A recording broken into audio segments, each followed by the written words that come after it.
अस्सलाम वालेकुम स्टूडेंट्स, उम्मीद करती हूँ तमाम स्टूडेंट खैर वाफियत से होंगे। स्टूडेंट इस वक्त ये आपके सामने अवेलेबल है मगरबी सियासी अफकार, western political thoughts, university of Sargodha, part 1 political sciences के शॉर्ट क्वेश्चन आंसर्स।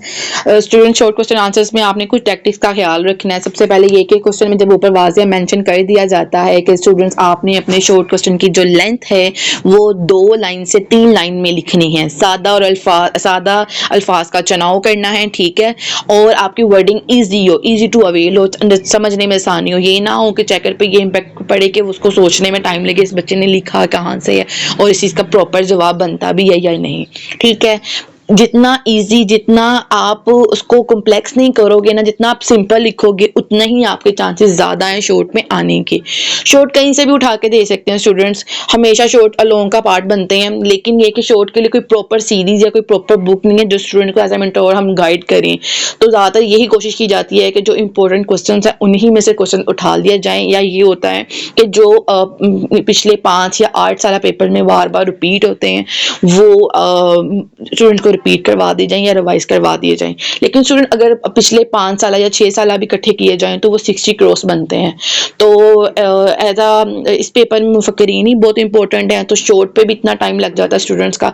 तो फिर कोशिश यही की जाती है कि जो मोस्ट कॉमन और मोस्ट रिपीटेबल क्वेश्चन होते हैं ना उन्हीं को स्टूडेंट्स को अंडरस्टैंड करवा दिया जाए और उनके लिए वो हेल्पफुल हो। स्टूडेंट ये आपके सामने इस वक्त 20 शॉर्ट क्वेश्चन मौजूद हैं और इंशाल्लाह मेरे मौला ने चाहा तो ये इंशाल्लाह आपके इस दफ़ा पेपर का भी हिस्सा बनेंगे। ये मोस्ट कॉमन है जो बार बार आते हैं। रही बात यहाँ पे जो शॉर्ट की वर्डिंग है, स्टूडेंट ये वही वर्डिंग है जो चेकिंग पॉइंट ऑफ व्यू से या चेकिंग की के अकॉर्डिंग बनाई गई है ताकि स्टूडेंट्स के लिए इजी हो वर्डिंग समझने में भी, लिखने में भी और चीज़ों को इम्पैक्ट करने में भी। अगर आपको ये वर्डिंग मुश्किल लग रही है तो आप अपनी बुक सब नंबर 1 पे सरगोदा यूनिवर्सिटी वालों को मैं हमेशा दानियाल वालों की बुक सजेस्ट करती हूँ और नंबर 2 पे मैं एनकोरेज करती हूँ एवेन्यू वालों की।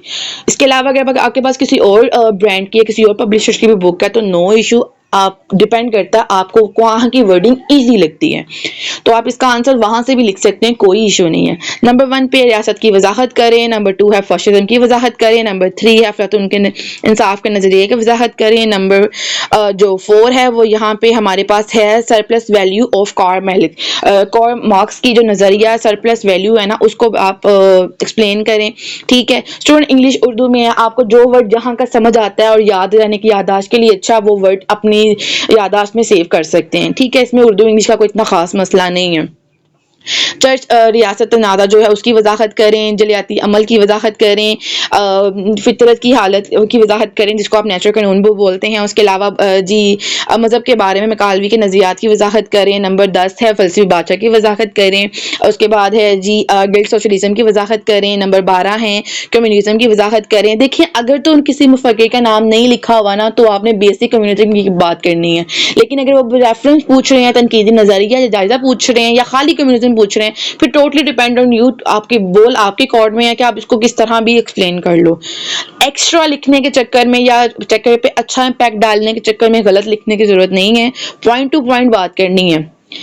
आंसर यस नो वाली जो कंडीशन होती है उसमें आपने आंसर्स करने हैं। आई होप मेरी ये बात समझ आ रही है तमाम स्टूडेंट्स को। उसके बाद वजाहत करें, इंसान एक समाजी जानवर है, ठीक है। अगर इंग्लिश में मेंशन किया होगा यहाँ पे human is a social animal तो आपने उसको समझ लेना, इसका यही मतलब है, ठीक है। उसके बाद है जी यहाँ पे सबसे पहले सिस्ट या जमूद की वजाहत करें। इंग्लिश में सिस्ट STASIS, उर्दू में इसको जमूद बोलते हैं, ठीक है। परेशान ना होइएगा, ये वर्ड तो बड़े पहली दफ़ा सुने हैं, बाज़ दफ़ा खाली वो कहते हैं जी ये 10 टर्मिनोलॉजी इनको एक्सप्लेन करो, तो आपको पता होना चाहिए उर्दू में इसको क्या कहते हैं और इंग्लिश में इसका क्या मतलब है।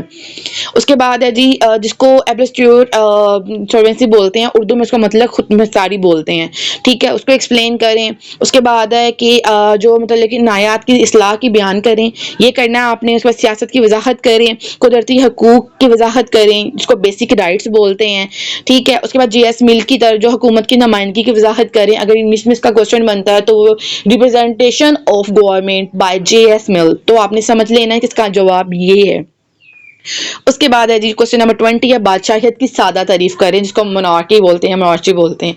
आई होप स्टूडेंट ये बाई 20 के 20 क्वेश्चन आपको समझ आए होंगे। आंसर्स अगर वर्डिंग मुश्किल लग रही है कोई इशू नहीं है, आपके पास जो भी अवेलेबल बुक है आप उससे कंसीडर कर सकते हैं और ये आपके लिए हेल्पफुल होंगे। आई होप इट आज की वीडियो आपके लिए हेल्पफुल साबित हुई होगी। इसके अलावा किसी भी सब्जेक्ट के शॉर्ट क्वेश्चन अगर आपको चाहिए तो आप काइंडली कमेंट सेक्शन में उसको ऐड कर दें। एज सून एज पॉसिबल वो वीडियो चैनल पे अपलोड कर दी जाएगी। दुआओं में याद रखें। अल्लाह ताला आपको आपके पेपर में कामयाबी अता फरमाए। अल्लाह हाफिज़।